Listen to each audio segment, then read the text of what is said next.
Hello, welcome to the household. We're going to make tofu today, or if you're Chinese you say tofu. My wife Ninjing, say hello. Yes, hello. Yeah, hello, ni hao. She's asked me to make some tofu today. This is two-part video. Part one, we're making the tofu, and I'm going to show you right through from scratch. And the second part, we're going to cook with it. So hopefully we get it all done today. First of all, I'm going to show what we need to use. Obviously tofu is from soybean. And here we've got our soybeans. They've been soaking now for about 10 hours or so. There's 450 to 500 grams of soybean. Easily bought, Tesco, Sainsbury's, any old place. They need to be soaked in water, and then what we're going to need to do is rinse them off and wash the water off. And then we're going to blend them. Blend them, hence the blender. Once we've done that, we're going to cook them, and we're going to use ever such a lot of water. Move this out of the way for a minute, which is why I've got 2 pans. For those amount of soybeans, about 450-500 grams, we're going to need a gallon of water. And trust me, we're going to need a gallon of water. It is a lot of water. So soybean, ready to go. Spare pans, ready to go. Once we've boiled it, and you'll see the process later, we strain off the pulp, heat it through again, then we add the magic mix. I was puzzled about this at first. Its full name is nigari if you buy it in Japan. If you buy it in England, it's called gypsum. Now I always thought gypsum was what plasterboard was made of, but nevertheless this is the stuff. It's magnesium and it's used for everything ranging from road salt, baby food, drying out water and coagulating the soy milk. Instead of using this, if you wanted, you could use lime juice or lemon juice, about 250 ml. Lemon juice is a good coagulant. In fact, I use it when I'm making cheesecake. It's very good for that. One thing I need to warn you about is when you're cooking the soy milk, it starts smelling a bit unpleasant, which is okay, niece. I cooked fish in the kitchen yesterday, so maybe the soy smell will get rid of the fish smell. But once you know it's ready to, and the cooking is done, you know that because the bad smell goes. Other thing you're going to need, zoom in Jingjing, that's my daughter doing the camera work. You need a tofu press. Now this is one I made earlier, as they say. It's a bit sort of Heath Robinson, a bit solid, but what you need is a box. Hello. Solid side removable base, obviously base with holes, and something to raise the base off the kitchen surface so it can drain. A lid that will press down, and something heavy to put on top of the lid. I've got some tins ready. I've got a big tin of bean sprouts which we'll use. If you don't want to make a box like this yourself, you don't need to. What you can use is, these are ideal. I think we had mushrooms in this. A plastic container, because although you see I've got a lot of beans, when you see later in the video, those beans reduce to not actually very much tofu at all. So you don't need a huge box. But if you use a container like this is okay for making small amounts. But if you're going to make holes in the bottom, you need to, of course, for the drainage. Don't poke things through because it will split the plastic. Use a drill to make a clean hole. That way the plastic won't split when you're using it. Then just make a little board on the top and away you go. Okay, so that's part one. Part two, I'm just going to rinse the beans off. It's not exciting to watch, you don't need to see that. I'm going to rinse the beans off and then you can watch me pulp them, okay? Hold it there, Jim. Giving the soybeans a really good rinse. Wait a second, you see that they are a lot bigger than they were when we first bought them, fluffed up nicely. And what I need to do is, as I say, rinse them off, as I'm doing now, so I can smell the soybeans themselves. And I'm going to transfer these over to the blender. Okay, follow me, Jing. So over to the blender, which is here. I'll talk more about the nigari when we're about to use that, so you're really clear about what to use and how much. And what we need to do is we're going to put this in the blender. And obviously with this amount of soybean, you can't do it in one big batch. So we need to do several batches. And you put some soybean in a blender with some water to keep it liquid, and you blend it and it actually looks like really thick whipped cream. When it's at that stage, lovely and white and nice and thick. Then we need to put it in the pan with a gallon of water, and you boil it for about 18-20 minutes. Okay, so it's going to be noisy while I do the blender, and you'll see how that goes.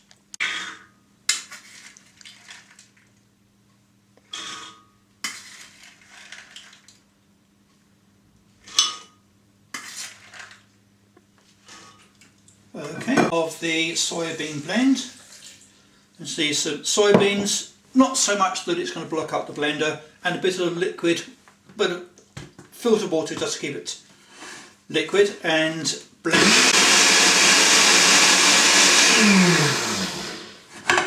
Quick shake.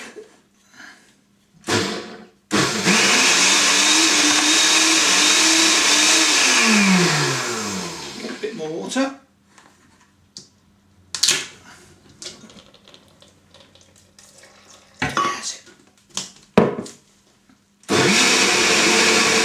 Just mixing up so that the beans that are floating on the top get blended in as well. A bit more water.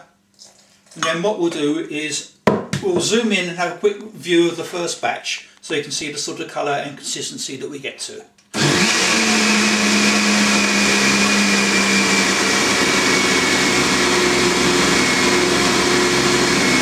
Pretty disgusting, but trust me, that is what we're looking for. Thick, white and gloopy. So that's the first part of the batch done. You can see that was about a third of the beans, if that. So I'm going to press on with this, and I'll come back to the video when all the beans are blended. Okay? The batch of the soybean pulp. You can see when I'm pouring it in, it is really thick. What I've done, having the advantage of two of these large pans, while I've been blending the soybean pulp up, I've had a gallon of water already in the other pan heating up, just to save a bit of time on the cooking. So just going to eke a bit more of this pulp up, add a bit of water in.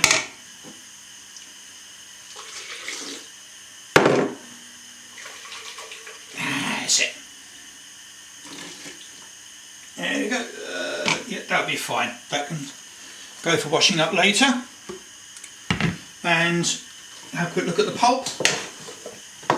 So that 450 grams of soybean has now been reduced to an awful lot of pulp. So this is going to need to be boiled for about 20 minutes with the water, gallon of water, which I've got over by the stove. And I'll show you the process as it boils. When it boils, you're going to get a foam up on the top, and not like other things where you remove the foam and skim it off. With this one, you just stir the foam in. That's part of the flavour. Okay, so boiling bit now, while I just add water to this, and I'll come back to you when it's just coming up to the boil, and you'll see the action of the foam. Okay.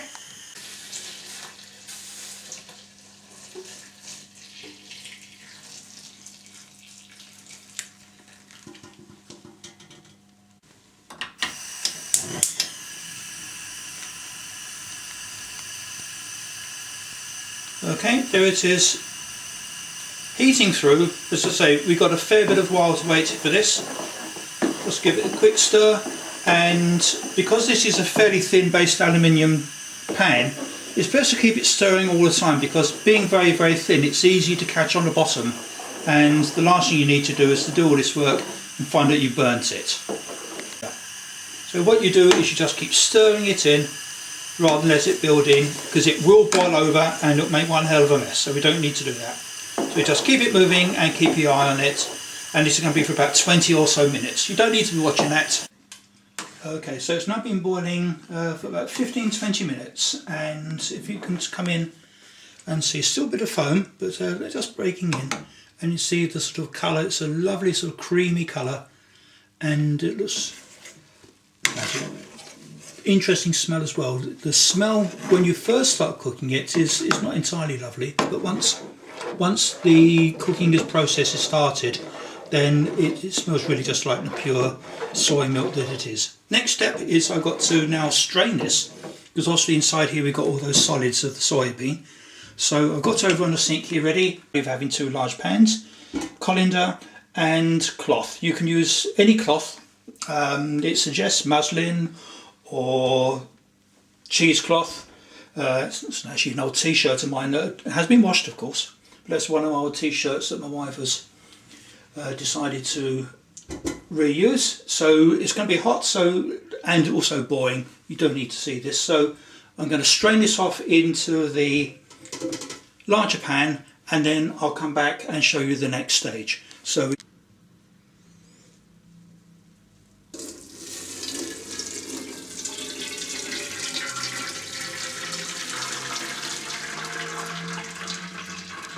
rest of the pulp, need to be careful with this stage because it is really hot. Okay, so I'm wringing this out as much as I can, and for the last, just the last few bits, what I will do, there we go.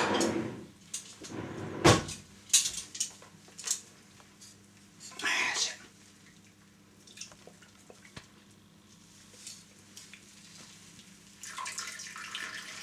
it. All the last precious drops out. In fact, what I will do with these last few bits, because my wife wants some of the soy milk rather than just make tofu with it all, so these last few bits, what I will do is I'll just get a strainer, which is here. That's it. And I'll just let this last few bits here drain through into a pot, and that'll be for my wife's soy milk. Okay, I've got the nigari ready. Its full name is magnesium chloride. It comes in flakes. It's like a sea salt. It comes in flakes, which is why I've used a pestle and mortar to crumble the flakes up to make it easier to measure. And so I've got the magnesium chloride powder there.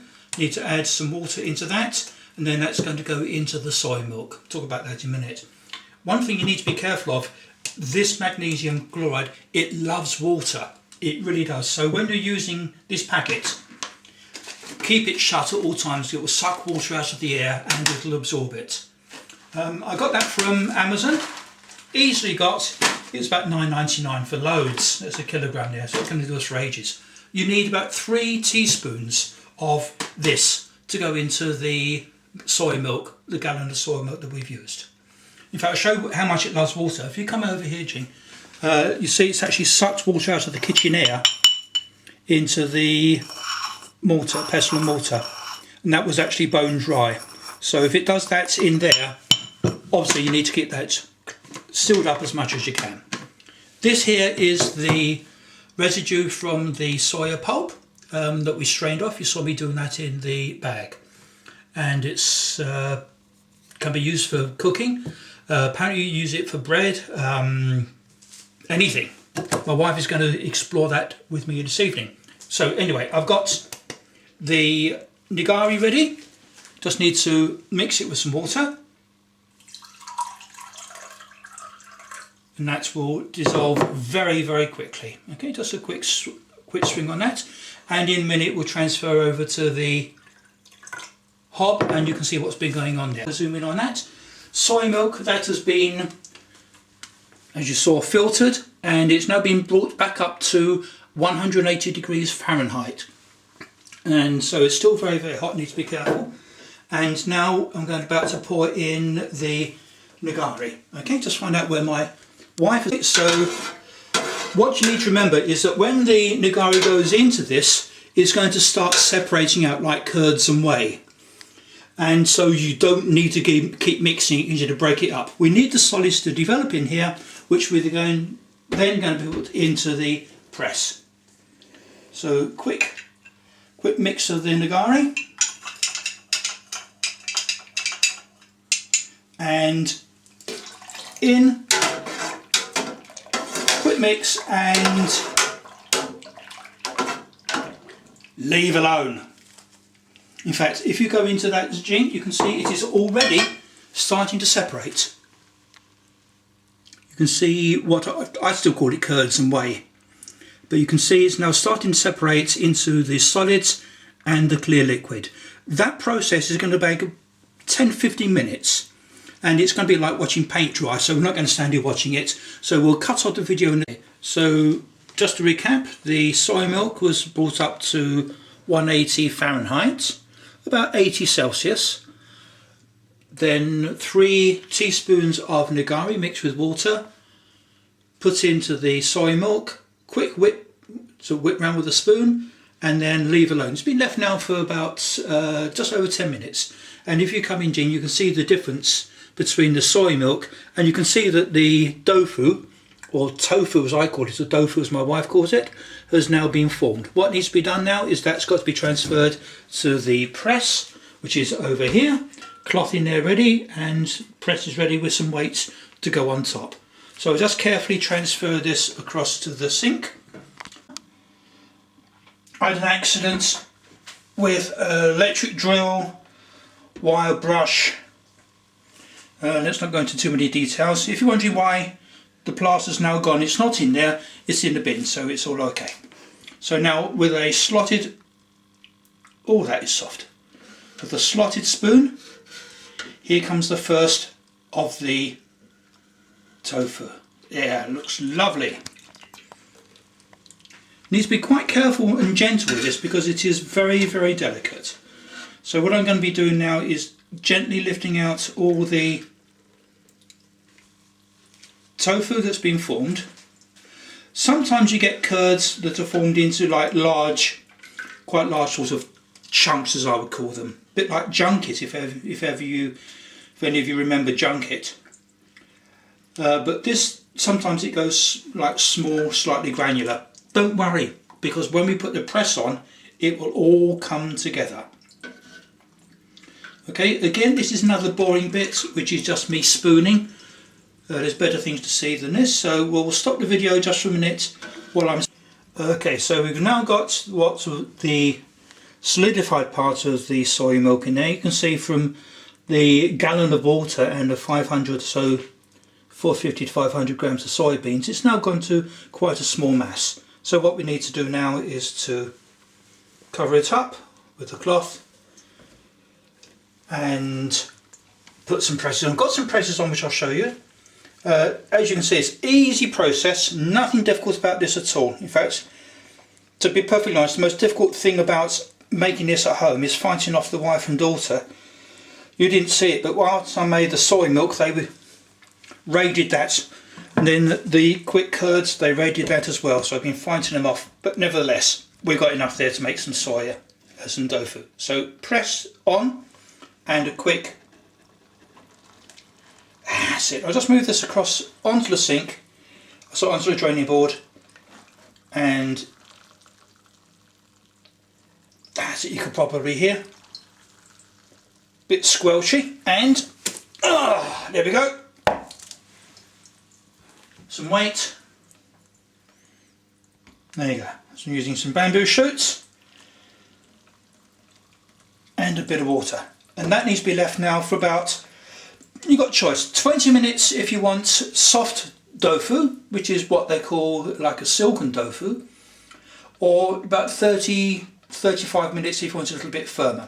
As I'm going to be cooking with this later, I'm going to want it firmer. And in fact, what we'll do is once it's been pressed for about 30-35 minutes, then it can be stored in cold water in the fridge. But if you want it really firmed up, then you just store it in some salt water, which will firm up the tofu, and then it stays more, it retains more of its shape than when you're cooking it. Otherwise, you shove it in the wok and it all falls apart. You don't need that. Okay, so just another little press. Excellent, I can see some of the liquid draining out. And now I'm going to have a little drink myself, celebration of the work done while that's pressing through. And what we'll do is we'll come back together again. So if I open up the tofu press, now and a quick look at the tofu, it's still quite warm, but it's been pressed now for just about 20-25 minutes. And here we go. A bit like opening up a Christmas present. And there it is. Homemade tofu, or tofu, You can see from the 500 grams of soybean, it reduces really quite small, but nevertheless there's our tofu, and we'll be cooking with that in the next video. We're going to be cooking tofu with juzia, which is like a mushroom, or mogu, and carrots, onions, tomato, soy. So anyway, that's part 2. Clean hand, slightly spongy, that's soft. Okay, I think my next problem is fighting my wife off because she'll pick it before it's all gone. Okay, done. Yeah.